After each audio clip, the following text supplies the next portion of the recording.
किसी ने बहुत अच्छा लिखा है, जाके पैर फटे ना बिवाई हो क्या जाने तीन पराई। नीम का थाना भी गए नहीं हो, जाओगे उस दिन नीलिप सिंह मेरी ठीक कहा है, एक दिन सुबह जाकर नीम का थाना कोई कोर्ट में किसी काम से जाके पता तो करो।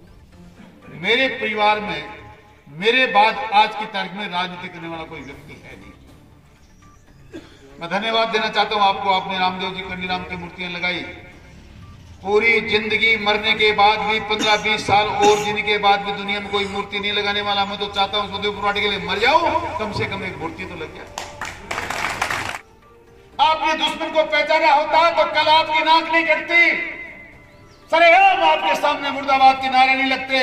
सरेआम आप बुढ़ा में जब मीटिंग कर रहे थे तो जिला बनाने वाला नारे लगा रहा था, डीजे बजा रहा था, नाचते गाते आपके सामने जा रहा था। पर मुझे सर छोटू राम की एक बात याद आई, ए मेरे किसान बावले दो बातें जान ले, ए मेरे किसान बावले दो बातें जान ले, बोलना सीख और दुश्मन को पहचान ले। दुर्भाग्य यह है कि रामदेव जी जैसे शहीदों की धरती, बालूराम जी जैसे शहीदों की औलादें, हम इस बात को आज तक नहीं समझ पाए। हमने न बोलना सीखा और न दुश्मन को पहचानना सीखा। आपने बोलना सीख लिया होता तो हालात भी ये नहीं होते। रामदेव जी करनी राम जी की शहादत करने वाले, उनकी सैन्य पर गोलियां चलाने वाले लोगों को आप उनकी समाधि स्थल पे उनसे फूल नहीं चढ़वाते अगर आपको बोलना आता तो। ये आपने किया। और उसके बाद उन्होंने कहा कि दुश्मन को पहचान लो। आप दुश्मन को भी नहीं पहचान पाए। आपने दुश्मन को पहचाना होता तो कल आपकी नाक नहीं कटती। सरेआम आपके सामने मुर्दाबाद के नारे नहीं लगते। सरेआम आप बुढ़ा में जब मीटिंग कर रहे थे तो जिला बनाने वाला नारे लगा रहा था, डीजे बजा रहा था, नाचते गाते आपके सामने जा रहा था और आपको कह रहा था आपके मुंह पे थप्पड़ मार दी, मैंने आपकी नाक काट दी, जिला बना दिया, उखाड़ दो। मेरा क्या उखाड़ते हो? बुजुर्गों, नौजवान दोस्तों, सारी बातें बोलने से नहीं होती है, कुछ बातें समझने से होती है। माँ माँ है, मैं जानता हूं। जरूरी है क्या बाप की लुगाई कहना? कौन घर में कहां का सोता है सिर्फ हरेक जानते हैं, पिता जानता है बेटा कहां है, बेटा जानता है पिता कहां है। बहुत सी चीजें अपने आप समझने की होती है। सरेआम आपके सामने मालिकों की ढाणी के स्कूल की करमौंदती हुई। कितनी बार आपने नाटास के स्कूल करमौंद के लिए आसल सर बड़ा गांव में चक्कर लगाया है? कब कब आपने रैलियां निकाली? मालिकों की ढाणी की स्कूल करमौंद हुई, चुपचाप जाके आप अपनी करमौंदती का कार्यक्रम करते, किसने मना किया था?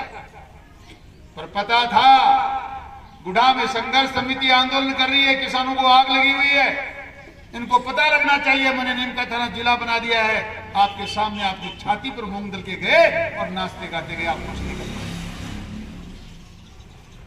बड़ा गांव जिसको सबसे ज्यादा दिक्कत है नीम का थाना में, आपने जो आज भाषण दिया, कल भी आप यही भाषण दे रहे थे कि हमें राजनीति से कोई लेना देना नहीं है, हम वोट मांगने नहीं आए। और आपकी देखो देख मैं भी कह रहा था, नहीं मैं वोटों के लिए बात नहीं करने आया, हम सब लोग एक है, हमारी ना कोई जाति है, ना पाति है, न धर्म है, न मजहब है, आओ सब लोग मिलकर साथ करें। उसके बाद भी मुर्दाबाद के नारे लगे। सोचिए कहां से आती है उक्ति। ये दो ही बातें हैं कि आप दुश्मन को पहचानते नहीं और बोलना आपको आता है। और कोई कुछ करता है तो हम सिर्फ एक ही काम करते हैं, अपना कोई आगे नहीं निकलना चाहिए। ये गया क्या तो टंकी को पहुंचने से पहले पहले टांग खींच के वापस लाओ। आपकी मर्जी है, आप जो चाहे निर्णय करें। मैं तो आपको मात्र इतना बताना चाहता हूं, कई लोग बड़ी जल्दबाजी में हैं। कई कहते हैं ये कब आत्महत्या करेगा, कोई कहता है कब आत्महत्या करेगा, उसके बाद हम करेंगे। भाई पहले क्या दिक्कत आ रही है? और आपको बताऊंगा, वैसे हम पीछे नहीं है, हम तो पीछे हैं। बालूराम जी की मूर्ति हमने तो नहीं लगाई, लेकिन झुंझुनू में लोगों ने लगाई। बात देना चाहता हूं आपको, आपने रामदेव जी कंडीराम की मूर्तियां लगाई।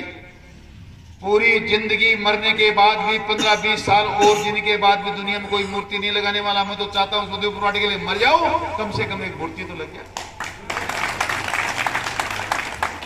उन मूर्तियों का दुरुपयोग हमारे परिवार में समाज के लोगों ने किया। 4-4, 5-5 बार विधायक बने। मेरे साथ एक विडंबना और है, मैं चारों तरफ जब दृष्टि घुमाता हूं तो लगता है कि शायद इस मामले में मेरे जैसा कोई व्यक्ति नहीं। मैं इस मंच के माध्यम से आज आपके बीच में कह रहा हूं, मेरे परिवार में मेरे बाद आज की तारीख में राजनीति करने वाला कोई व्यक्ति है नहीं। ऐसा हुआ होता तो सड़ जाता तो 4 नंबर देख तो आगे छोरों को नंबर आओगे मुंह को नहीं आवे, क्योंकि भाग जिम्मे को नहीं। एक भी नेता का नाम बताइए झुंझुनू जिले में राजनीति करने वाला जिसके परिवार में आगे वाली पीढ़ी राजनीति नहीं करती हो, नहीं पार पड़ती, वो अलग बात है, पर हर एक के पीछे कोई ना कोई लाइन लगा के खड़ा है। कई तो ऐसे हैं जो बिना उम्र के 15 साल की उम्र में लिया है उनकी जिंदगी बर्बाद करने के लिए। मैं इस काम को बुरा मानता तो मैं भी नहीं अपनाता, पर अगर वाकई ये सेवा का काम है तो अच्छा काम है, पर जो लोग इसको सेवा के बजाय नहीं करना चाहते।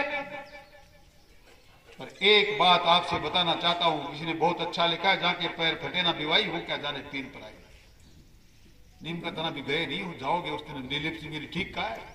एक दिन सुबह जाकर नीम का थाना कोई कोर्ट में किसी काम से जाके पता तो करो क्या हालात होंगे।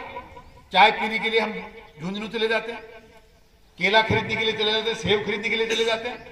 इवन मैं तो इतना कह रहा हूं कि बदूदी जैसे चॉकलेट लेने के लिए भी झुंझुनू चले जाते हैं, कोई टापर नहीं राजी करागा।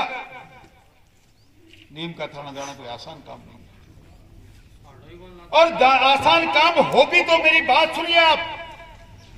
एक जगह से हमारा क्या क्या जुड़ा है, हमारा मान, हमारा सम्मान, हमारे वीर, हमारे शहीद, हमारे धन्ना सेठ भामाशाह, हमारे किसान। झुंझुनू जिला जिसको हिंदुस्तान मानता है, पूरे देश में इस गौरवान्वित को जिला महसूस कर रहा है कि सबसे ज्यादा सैनिक हमारे यहाँ हैं, सबसे ज्यादा धन्ना सेठ हमारे यहाँ। इस हिंदुस्तान को शिक्षा देने वालों में सबसे अग्रणी जिला झुंझुनू है, उसको छोड़कर नीम का थाना चले कैसे जाएंगे। मैं मातृ शक्ति को प्रणाम भी करता हूं, धन्यवाद भी देना चाहता हूं कि आज अपना आशीर्वाद और अपनी सहमति देने के लिए आप भी आइए। बड़ी खांडे की थार और खड़ी कर रहा है। जैसे ही वो अपने पद का उपयोग करेंगे और कहेंगे खंडेला नहीं मिलेगा, आपके लिए सोचने का विषय हो जाएगा। जिला फिर नीम का थाना छोटा बनेगा, आप तो फिर तलवार लटकेगी। अब खंडेला भी गया, रिंगस भी गया, अगर बुढ़ा भी चला जाएगा तो जिला बनेगा कैसे। इसलिए आपको और ज्यादा संघर्ष करना पड़ेगा। लोग बड़ा आसानी से ले रहे, खंडेला हटेगा तो हमारा भी नाम हटेगा, आसान नहीं है। खंडेला हटेगा तो आप पे और बड़ी तलवार लटकेगी, क्योंकि उनके पास संख्या कम हो जाएगी। इसलिए हमको और मजबूती से लड़ाई लड़नी पड़ेगी, हमें और बड़ा संघर्ष करना पड़ेगा, हमें अपनी संख्या कल से ज्यादा बढ़ानी पड़ेगी।